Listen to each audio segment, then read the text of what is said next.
నమస్కారం వార్తలకు స్వాగతం. ముందుగా ముఖ్యాంశాలు.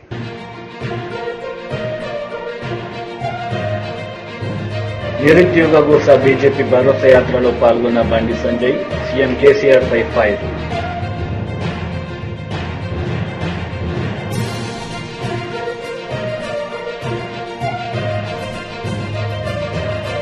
బైరెడ్డి సిద్ధార్థరెడ్డి అవినీతిపై టీడీపీ రాష్ట్ర ఎస్ఎస్ఎల్ అధ్యక్షుడు ఎంఎస్ రాజు మీడియా సమావేశం. ఈ సందర్భంగా ఫైర్.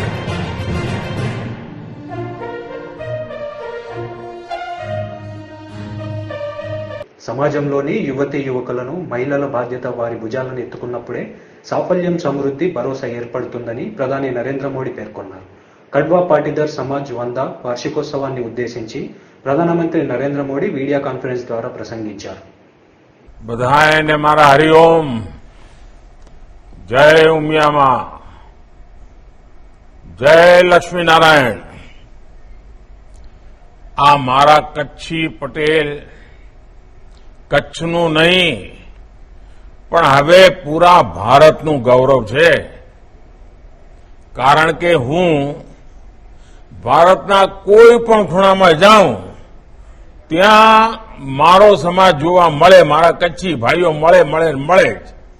અને એટલે જ તો કીધું છે કચ્છડો ખેલે ખલક में, जो महासागर में मच्छू, जेते हक को कच्छी वसे, उते डियाड़ी कच्छ.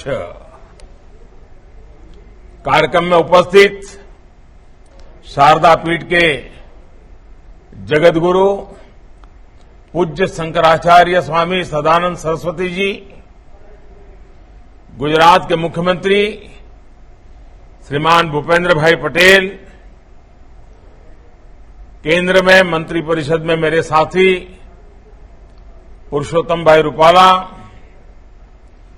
अखिल भारतीय कच्छ कड़वा पाटीदार समाज के अध्यक्ष श्री अबजी भाई विश्राम भाई कानाणी,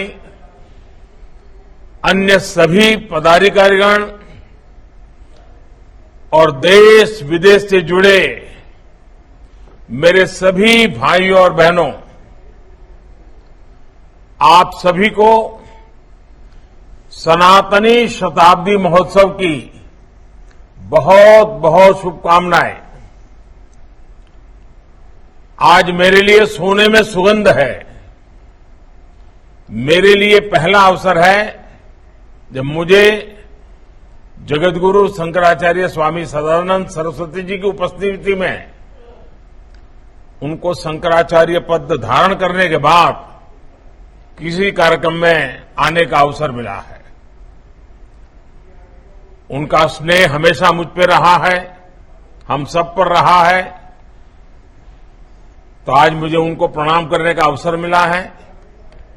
साथियों, समाज की सेवा के 100 वर्ष का पुण्य काल, युवा विंग का 50वां वर्ष और महिला विंग का 25वां वर्ष, आपने ये जो त्रिवेणी संगम बनाया है, ये अपने आप में बहुत ही सुखद संयोग है. जब किसी समाज के युवा उस समाज की माताएं बहनें अपने समाज की जिम्मेदारी अपने कंधों पर लेते हैं, तब मान लेना कि उसकी सफलता और समृद्धि तय हो जाती है. मुझे खुशी है कि श्री अखिल भारतीय कच्छ कड़वा पाटीदार समाज के युवा एवं महिला इस विंग के ये निष्ठा इस महोत्सव के रूप में आज चारों तरफ नजर आ रही है. आपने अपने परिवार के सदस्य के रूप में मुझे सनातनी शताब्दी महोत्सव का हिस्सा बनाया. मैं इसके लिए आप सभी का आभारी हूं. सनातन सिर्फ एक शब्द नहीं है, ये नित्य नूतन है, परिवर्तनशील है. इसमें बीते हुए कल से खुद को और बेहतर बनाने की एक अंतर्निहित चेष्टा है और इसलिए सनातन अजर अमर है। साथियों, किसी भी राष्ट्र की यात्रा उसके समाज की यात्रा का ही एक दर्शन होती है। पाटीदार समाज का सैकड़ों साल का इतिहास, 100 वर्षों की श्री अखिल भारतीय कच्छ कड़वा समाज की यात्रा और भविष्य के लिए विजन, ये एक तरह से भारत और गुजरात को जानने देखने का एक माध्यम भी है। सैकड़ों वर्ष इस समाज पर विदेशी आक्रांतों ने क्या क्या अत्याचार नहीं किए, लेकिन फिर भी समाज के पूर्वजों ने अपनी पहचान नहीं मिटने दी, अपनी आस्था को खंडित नहीं होने दिया। सदियों पहले के त्याग और बलिदान का प्रभाव हम आज इस सफल समाज की वर्तमान पीढ़ी के रूप में देख रहे हैं। आज कच्छ कड़वा पाटीदार समाज के लोग देश विदेश में अपनी सफलता का परचम लहरा रहे हैं। वो जहां भी हैं, अपने श्रम और सामर्थ्य से आगे बढ़ रहे हैं। टिम्बर हो, प्लाईवुड हो, हार्डवेयर, मार्बल, बिल्डिंग मटेरियल, हर सेक्टर में आप लोग छाए हुए हैं और मुझे खुशी है कि इन सबके साथ ही आपने पीढ़ी दर पीढ़ी, साल दर साल अपनी परंपराओं का मान बढ़ाया है, सम्मान बढ़ाया है। इस समाज ने अपने वर्तमान का निर्माण किया, अपने भविष्य की नींव रखी। साथियों, राजनीतिक जीवन में मैंने आप सबके बीच एक लंबा समय गुजारा है। आप सभी से बहुत कुछ सीखा है। गुजरात का मुख्यमंत्री रहते हुए आपके साथ कई विषयों पर काम करने का अवसर भी मिला है। चाहे कच्छ में आए भूकंप का मुश्किल दौर हो या उसके बाद राहत, बचाव और पुनर्निर्माण के लंबे प्रयास हो, ये समाज की ताकत ही थी जिससे मुझे हमेशा एक आत्मविश्वास मिलता था। विशेषकर जब मैं कच्छ के दिनों के बारे में सोचता हूं, कितना ही कुछ पुराना याद आने लगता है। एक समय था जब कच्छ देश के सबसे पिछड़े जिलों में से एक था। पानी की किल्लत, भूखमरी, पशुओं की मौत, पलायन, बदहाली, यही कच्छ की पहचान थी। किसी अफसर का ट्रांसफर कच्छ होता था तो उसे पनिशमेंट पोस्टिंग माना जाता था, काला पानी मारा जाता था। लेकिन बीते वर्षों में हमने साथ मिलकर के कच्छ का कायाकल्प कर दिया है। हमने कच्छ के पानी संकट को हल करने के लिए जिस तरह साथ मिलकर काम किया, हमने साथ मिलकर जिस तरह कच्छ को विश्व का इतना बड़ा टूरिस्ट डेस्टिनेशन बनाया, वो सबका प्रयास का एक बेहतरीन उदाहरण है।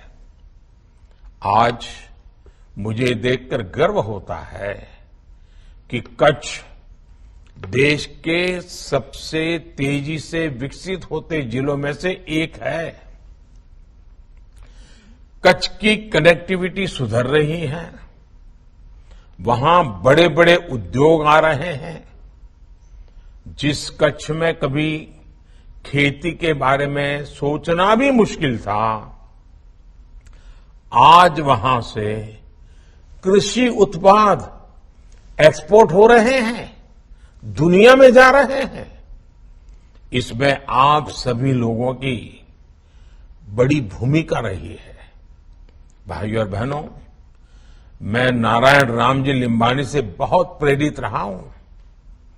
श्री अखिल भारतीय कच्छ कड़वा पाटीदार समाज को आगे बढ़ाने वाले कई लोगों से मेरा व्यक्तिगत आत्मीय संबंध भी रहा है। इसलिए समय समय पर समाज के कामों और अभियानों के बारे में मुझे जानकारी भी मिलती रहती है। कोरोना के समय भी आप सभी ने बहुत प्रशंसनीय कार्य किया है। मुझे खुशी है कि इस सनातनी शताब्दी समारोह के साथ ही आपने अगले 25 वर्षों का विजन और उसके संकल्प भी सामने रखे हैं। आपके 25 वर्षों के ये संकल्प उस समय पूरे होंगे जब देश अपनी आजादी के 100 वर्ष मनाएगा। आपने इकोनॉमी से लेकर टेक्नोलॉजी तक, सामाजिक समरसता से लेकर पर्यावरण और प्राकृतिक खेती तक जो संकल्प लिए हैं, वो देश में अमृत संकल्पों से जुड़े हुए हैं। मुझे विश्वास है श्री अखिल भारतीय कच्छ कड़वा समाज के प्रयास इस दिशा में देश के संकल्पों को ताकत देंगे, उन्हें सिद्धि तक पहुंचाएंगे। इसी भावना के साथ आप सभी को एक बार फिर बहुत बहुत शुभकामनाएं। ఆదిలాబాద్ జిల్లా కేంద్రంలోని రైల్వే అండర్ బ్రిడ్జి పనులను వేగవంతం చేయాలని స్థానిక ఎమ్మెల్యే జోగు రామన్న అధికారులకు సూచించారు. రైల్వే మున్సిపల్ అధికారులతో కలిసి వంతెన నిర్మాణ పనులను పరిశీలించారు. రైల్వే ట్రాక్ పరిసరాలను అధికారులతో వెళ్లి తనిఖీ చేశారు. మరి టెండర్స్ అన్ని పూర్తి చేసుకున్నాం. మరి ఇప్పుడే డిప్యూటీ సీ గారు శివరామ్ గారు వారు నాందేడ్ నుంచి రావడం, వారిని ఒకసారి ఇక్కడ టెక్నికల్ గా మరి ఎవరి డిపార్ట్మెంట్ ఏం చేయాలి, మున్సిపాలిటీ బాధ్యత ఏంది, R&B బాధ్యత ఏంది, మరి వాటర్ సప్లై అయితే RWS, మిషన్ భగీరథ, ట్రాన్స్కో వీళ్ళందరి డిపార్ట్మెంట్లతో ఈరోజు ఇక్కడికి రావడం జరిగింది. ఎవరి పని ఎవరి బాధ్యత అనేది అది ఎప్పటి వరకు చేసుకోవచ్చు, ఎట్లా చేసుకోవచ్చు. ఆల్టర్నేట్ ఉదాహరణకి మిషన్ భగీరథ పైప్ లైన్ ఉంది, ఆ ఎక్స్కవేషన్ చేసేటప్పుడు ఆ ప్రాబ్లం ఏమొస్తుంది, మరి అప్పటికి మీరు ఎక్కడ రెక్టిఫై చేసుకోవాలా. ట్రాన్స్కో కొన్ని పోల్స్ షిఫ్టింగ్ కానీ అటువంటి అన్ని కూడా మెజర్స్, సేఫ్టీ మెజర్స్ కొరకు మరి వారు డిప్యూటీ సీ గారు రావడం జరిగింది. అది ఇప్పుడే డిప్యూటీ సీ గారు చెప్పినట్టు మనకు మరి అండర్ బ్రిడ్జ్ జూన్ 1 నుంచి 15 లోపల అయితే వారు గైడర్స్ గురించి చెప్పారు. అది ఒక దగ్గర పని నడుస్తున్నప్పుడు మరి ఆ టైం లోపల అంతకంటే ముందు మాత్రం ఇక్కడ వచ్చి గైడర్స్ వాళ్ళు ఫిక్స్ చేయలేరు. ఎందుకంటే గైడర్స్ ఫిక్స్ చేసిన తర్వాతనే పని మొదలైనట్టు. కాబట్టి అది చేయాలంటేనే జూన్ 1 నుంచి 15 లోపల ఆ కార్యక్రమం జరుగుతూనే మిగతా కార్యక్రమాలు జరుగుతాయి. పంచాయతీ కార్యదర్శులు చేస్తున్న నిరవాధిక సమ్మెను నిజామాబాద్ ఎంపీ ధర్మపురి అరవింద్ సంఘీభావం తెలిపారు. జగిత్యాల జిల్లా పర్యటనలో భాగంగా మేటుపల్లిలో 3 లక్షల రూపాయలతో ఎంపీ నిధులతో నిర్వహించిన షెడ్డుతో పాటు బీజేపీ పార్టీ కార్యాలయాన్ని అరవింద్ ప్రారంభించారు. ధాన్యం లేదా ఎటువంటి అగ్రికల్చర్ ప్రోడక్ట్ అయినా కనీస infrastructure to safeguard the farmers produce zero. ఒక్క మార్కెట్ యార్డ్ ని వీళ్ళు డెవలప్ చేసింది లేదు. ఇది ఈ ఒక్క సంవత్సరం కాదండి, గత 9 సంవత్సరాల నుంచి ఇదే పని. కోట్ల రూపాయలు దోచుకున్నారనే అన్నా క్యాంటీన్లను మూయడం జరిగింది తప్ప సేవ చేస్తే ఎవరు అడ్డుకోరు అని వైఎస్ఆర్సీపీ నేత అన్నారు. ఈ సందర్భంగా ఆయన మాట్లాడారు. అన్నా క్యాంటీన్ మూత వేసినప్పుడు ఎందుకు ప్రొద్దుటూరులో భోజనం పెట్టలేదు, ఇది ఒక విమర్శ. 4 సంవత్సరాలుగా అన్నా క్యాంటీన్ మూత వేస్తే ఎందుకు మన ప్రొద్దుటూరు ఎమ్మెల్యే అన్నం పెట్టకుండా ఇప్పుడు పెడుతున్నాడు, ఇది రెండో ప్రశ్న. మేము ఒక 20 రోజుల కిందట ఈ కార్యక్రమాన్ని చేయాలని అనుకుంటా ఉన్నాం. అది ఎమ్మెల్యే గారు కూడా ఆ కార్యక్రమాన్ని చేయడానికి ముందుకు వచ్చినారు, ఇది మూడో ప్రశ్న. ఆయన చేసిన విమర్శలు బహుశా అయ్యి అనుకుంటా పాత్రికేయ సోదరులారా అవే. సురేష్ అన్న, నీకు స్పష్టంగా చెప్తా ఉన్నా, అన్నా క్యాంటీన్ ను వైఎస్ఆర్ కాంగ్రెస్ పార్టీ అధికారంలోకి వచ్చిన తర్వాత మూత వేయడానికి ప్రభుత్వంలో పలు రకాల కారణాలు. కారణం అన్నా క్యాంటీన్ అడ్డ పెట్టుకుని మీరు నియోజకవర్గంలో అన్నం పెట్టింది 300 మందికి, డబ్బు తీసుకునేది 5 రూపాయలు, బుక్ లో రాసుకునేది 700 మందికి. కాంట్రాక్టర్ మీ వాడు చంద్రబాబు నాయుడు, లోకేష్ సంబంధించిన వాళ్ళు. 100,000 కోట్ల రూపాయలు మీరు స్వాహా చేస్తే పేద ప్రజల కడుపు నింపుతానామనే అబద్దాన్ని చెప్పి వాళ్ళ నోట్లో కూడా దుమ్ము కొట్టి, అంటే అత్యంత బలహీనమైన స్థాయిలో ఆకలి కోసం అరులు కాసే మనుషులకు కూడా మీ ప్రభుత్వం మోసం చేసి కాంట్రాక్టర్ల ద్వారా లోకేష్ 1,000 కోట్ల రూపాయలు సంపాదించే ప్రయత్నం చేస్తే ఇది జగన్మోహన్ రెడ్డి గారు స్టాప్ చేసినారు. ఎందుకు ఎమ్మెల్యే గారు 4 సంవత్సరాల కిందట అన్నం పెట్టలేదు, ఇప్పుడు పెడుతున్నారు? 4 సంవత్సరాలుగా నేను ఏమీ చెయ్యక కొత్తగా ఇప్పుడే ఎన్నికలు వస్తానాయని చెప్పి అన్నం పెడతా ఉంటే నీది సత్విమర్శ. 4 సంవత్సరాలుగా కాదు, 26 సంవత్సరాలుగా 1996 నా రాజకీయ జీవితం ప్రారంభమైనప్పటి నుంచి 2023 ఈనాటి వరకు అంటే దాదాపు 26-27 సంవత్సరాల వరకు అనేక రకాల సంక్షేమ కార్యక్రమాలు, అనేక రకాల సేవా కార్యక్రమాలు పేద ప్రజల కోసం చేసిన చరిత్ర నాకుంది. 26 సంవత్సరాలుగా సేవా కార్యక్రమాలు చేసే నన్ను పట్టుకొని ఈ రోజు 4 ఏళ్ల తర్వాత అన్నం పెడతానని చేసే విమర్శ సత్విమర్శగా ప్రజలు భావించరు. నేను మీలాగా టికెట్ ఇవ్వకపోతే క్యాంటీన్ ఎత్తేసేది అయితే నేను ఎప్పుడో పెట్టిందను. టికెట్ ఇచ్చినా, టికెట్ ఇవ్వకపోయినా, ఎన్నికల్లో గెలిచినా, ఎన్నికల్లో ఓడినా, నేను రాజకీయాల్లో కొనసాగినా, కొనసాగకపోయినా, నేను సచ్చినా, బతికినా, నా కొడుకు కూడా దీన్ని అమలు పరచాల్సిందే. నిరుద్యోగ గోస బీజేపీ భరోసా యాత్రలో బండి సంజయ్ పాల్గొన్నారు. ఈ సందర్భంగా ఆయన ప్రసంగించారు. పార్టీ ఈ తెలంగాణ రాష్ట్రంలో ఇంటర్మీడియట్ విద్యార్థులు చనిపోయినప్పుడు కూడా మేము మాట్లాడాం. ఆ రోజు కూడా ఉద్యమం చేస్తాం. ఇలా అందుకే విద్యార్థుల భవిష్యత్తును కాపాడడానికే భారతీయ జనతా పార్టీ అనేక హామీలు ఇచ్చిందా. ఉచిత విద్యా ఇస్తామన్నాం. నిన్న కేసీఆర్ అల్లుడు అగ్గిపెట్టే మంచి అంటున్నట. భారతీయ జనతా పార్టీ వస్తే ఫీజు రియంబర్స్మెంట్ చేయాలి, ఉచిత విద్య అని చెప్పి ప్రైవేటు విద్యా సంస్థలను తీసేస్తున్నారట. నేను హామీ ఇస్తున్నా, ఆ మంత్రిని ప్రశ్నిస్తున్నా, ఫీజు రియంబర్స్మెంట్ ముఖ్యమంత్రి ఇస్తాను ఇప్పుడు ఒక పైసా ఇవ్వలేదు. ఇలా ప్రైవేట్ స్కూల్స్ అన్ని మూతపడే పరిస్థితి, కనీసం నిర్వహించలేని పరిస్థితి, కిరాయి కట్టలేని పరిస్థితిలో ఇలా ప్రైవేటు విద్యా సంస్థలు ఉన్నాయి. ఎక్కడ కూడా ప్రభుత్వం ఇంత ఫీజు రియంబర్స్మెంట్ ఇవ్వలేదు. భారతీయ జనతా పార్టీ ప్రైవేటు విద్యా సంస్థలకు వ్యతిరేకారు. ఇలా పేదోడు ప్రైవేటు స్కూల్లో చదివినా, ప్రభుత్వ పాఠశాలలో చదివినా వాళ్ళకు ఉచితంగా విద్యను అందించే బాధ్యతలు భారతీయ జనతా పార్టీ తీసుకుంటుంది. మా ప్రభుత్వం వచ్చిన వెంటనే ఈ ఫీజు రియంబర్స్మెంట్ ఈ ప్రభుత్వం లెక్క సంవత్సరాల కొద్దీ సంవత్సరాల వ్యవధి పెండింగ్ ఉన్నటువంటి ఫీజు రియంబర్స్మెంట్ పైసలను కూడా మా ప్రభుత్వం వచ్చిన వెంటనే మీకు చెల్లించే బాధ్యత మాది. ఈ ప్రభుత్వం ఆరోగ్యశ్రీ పైసలు ఏవి, ఫీజు రియంబర్స్మెంట్ పైసలు ఏవి, రుణమాఫీ చేయరు, నిరుద్యోగ భృతి ఏవి, నోటిఫికేషన్ ఇవ్వరు. కాబట్టి ఈ ప్రభుత్వం కేవలం దోసుకోవడం, దాచుకోవడం తప్ప కనీసం ప్రజలను పట్టించుకున్న పాపాన ఓలే కాబట్టి అందుకే తెలంగాణ సమాజానికి అప్పీల్ చేస్తున్నాం. అన్ని పార్టీలకు అధికారం ఇచ్చారు, అందరికీ అవకాశం ఇచ్చారు. భారతీయ జనతా పార్టీ ఈ తెలంగాణ రాష్ట్రంలో భారతీయ జనతా పార్టీకి పాలించే అవకాశం మీకు ఇవ్వండి. కేసీఆర్ ప్రభుత్వం వస్తే ఇలా 5 లక్షల కోట్లకు మళ్ళా 5 లక్షల కోట్లు అప్పు చేస్తే తప్ప ఈ తెలంగాణ రాష్ట్రాన్ని అభివృద్ధి చేద్దాం. మీరు ఆలోచించిన ఈ 8 సంవత్సరానికి రాష్ట్ర ముఖ్యమంత్రి ఎక్కడ కూడా అభివృద్ధి గురించి మాట్లాడుతున్నాడు. ఒక రాష్ట్ర ప్రభుత్వం అధికారంలో ఉన్న పార్టీ ఏం చేయాలి, అధికారులకు ఏ విధంగా వస్తామంటే ఏం అభివృద్ధి చేస్తాం, ఏం అభివృద్ధి చేయబోతున్నామని చెప్పాలి. కానీ ముఖ్యమంత్రి నోటి నుంచి ఇంతవరకు ఒక్కసారి కూడా అభివృద్ధి మాట ఎత్తలే. ఇచ్చేది కేంద్ర ప్రభుత్వం, తెలంగాణ రాష్ట్రాన్ని అభివృద్ధి చేసేది కేంద్ర ప్రభుత్వం. ప్రతి సంక్షేమ పథకం ఇలా కేంద్ర ప్రభుత్వం అంటే ప్రతి అభివృద్ధి పని కేంద్ర ప్రభుత్వ నిధులతో మాత్రమే జరుగుతున్నాయి.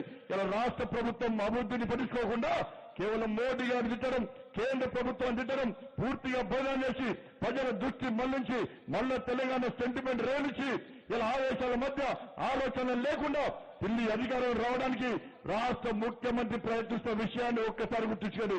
ఈ గడ్డ చాలా పవర్ఫుల్ అన్న.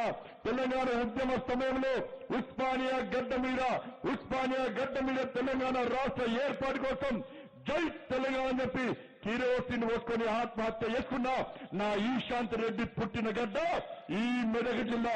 ముఖ్యమంత్రి ఇలాకలో తెలంగాణ రాష్ట్రం వచ్చిన తర్వాత ఈ ముఖ్యమంత్రి యొక్క నిరంకుశ విధానాలకు వ్యతిరేకంగా ముఖ్యమంత్రి ఉద్యోగాలు ఇవ్వకపోవడం వలన బైరెడ్డి సిద్ధార్థరెడ్డి అవినీతిపై టీడీపీ రాష్ట్ర ఎస్సీ సెల్ అధ్యక్షుడు ఎంఎస్ రాజు మీడియా సమావేశం నిర్వహించారు. ఈ సందర్భంగా ఆయన మాట్లాడారు.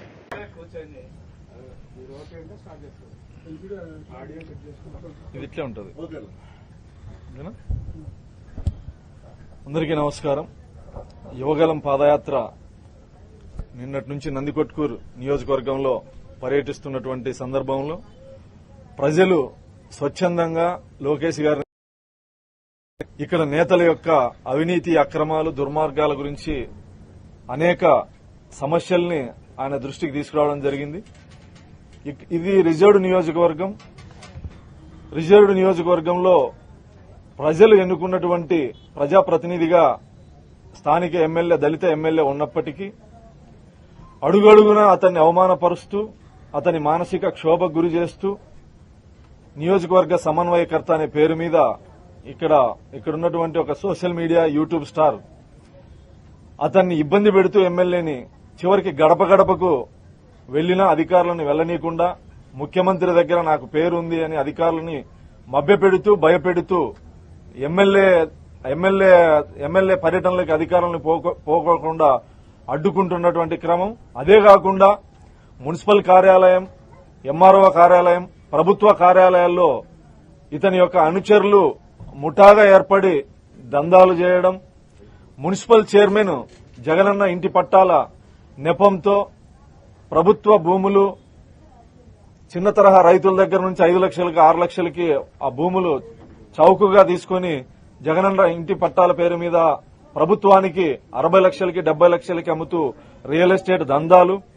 ఇవే కాకుండా ఇప్పుడు ఇక్కడ ఇరిగేషన్ రిపేర్ల కోసం గ్రామాల్లో రైతుల దగ్గర నుంచి ఇతని ముఠా ఇతని అనుచరులు డబ్బులు వసూలు చేస్తూ ఆ ఇరిగేషన్ పూర్తి కావడానికి కూడా సహకరించకుండా అనేక అక్రమాలకు పాల్పడుతున్నటువంటి ఇతను షాప్ చైర్మన్ గా తాలిబన్ల చేతుల్లో ఈ క్రీడా రంగాన్ని పెట్టిన విధంగా ఆంధ్రప్రదేశ్ ఇతని చేతుల్లో పెట్టడం, తాలిబన్ చేతుల్లో షాప్ ఒక యువనేత ఆకృత్యాలకు అడ్డగా మారిన షాప్, ముఠా నాయకులు అసాంఘిక కార్యకలాపాలకు కేంద్రంగా ఆ కార్యాలయం, క్రీడాకారుల అభివృద్ధికి పాటుపడాల్సినటువంటి కార్యాలయం ముఠా నాయకులు ఆగడాలకు అడ్డాగా మారింది.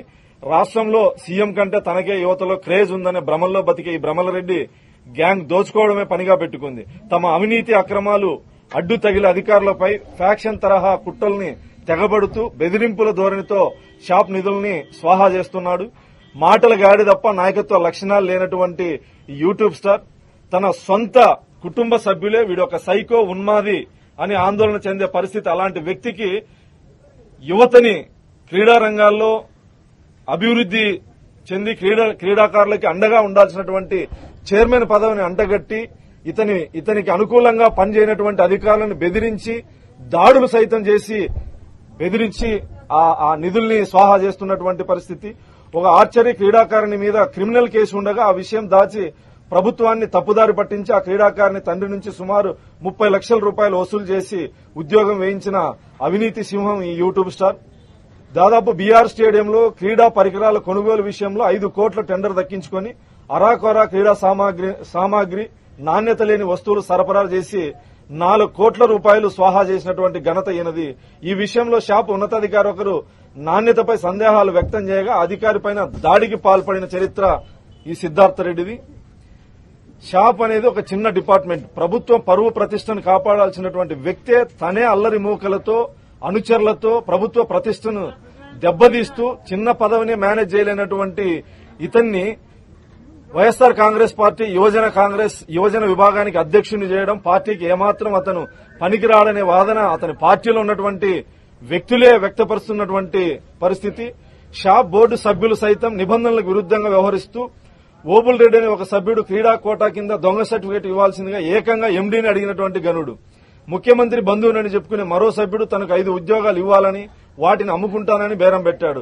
ఇంకొక సభ్యుడు ఒక అడుగు ముందుకేసి ప్రతి నెల మేము 2-3 లక్షలు బిల్లులు ఇస్తాం, ఆ డబ్బు నేరుగా మా ఖాతాలో వేయాలని డిమాండ్ చేశాడు. క్రీడలతో సంబంధం లేని, క్రీడలపై అవగాహన లేని వారిని సభ్యులుగా పెట్టుకుని భ్రమలరెడ్డి తన అక్రమాలని కుట్రల్ని కొనసాగిస్తున్నాడు.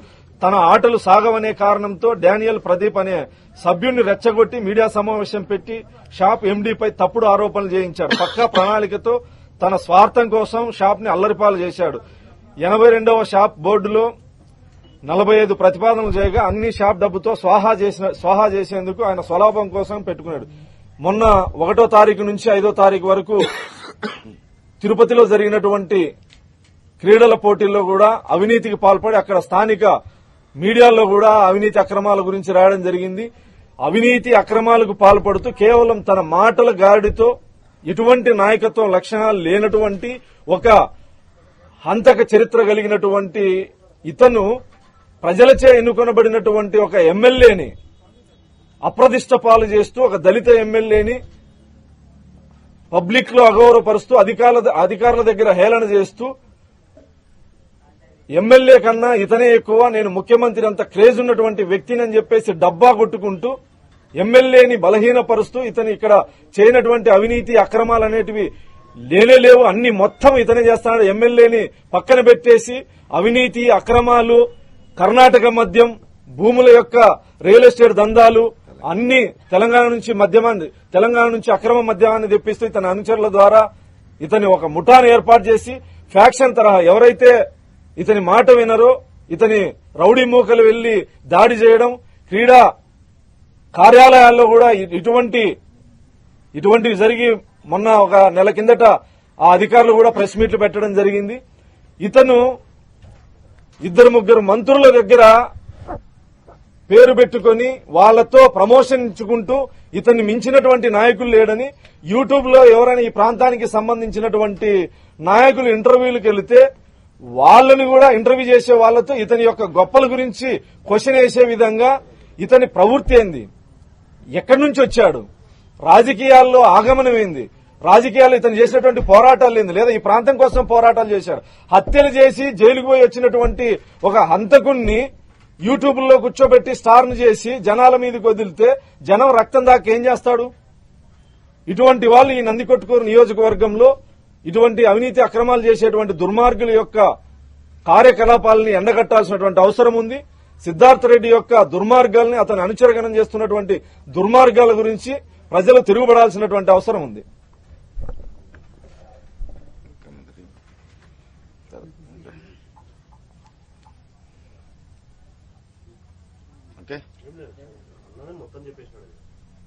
ఓకేనా?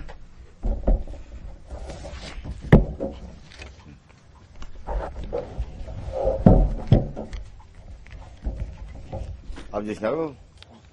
Thank you.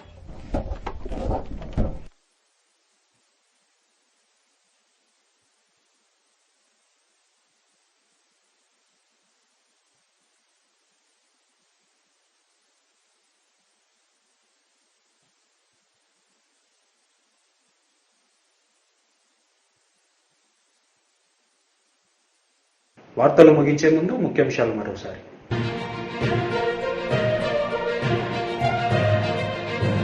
నిరుద్యోగ గోస బీజేపీ భరోసా యాత్రలో పాల్గొన్న బండి సంజయ్, సీఎం కేసీఆర్ పై ఫైర్.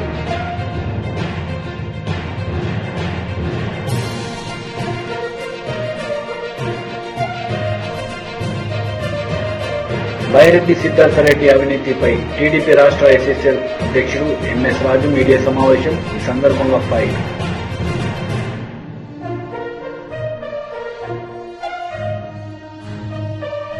ఈ వార్తలు ఇంతటితో సమాప్తం. తిరిగి ప్రసారమయ్యే వార్తల్లో మళ్ళీ కలుద్దాం. అంతవరకు సెలవు. నమస్తే.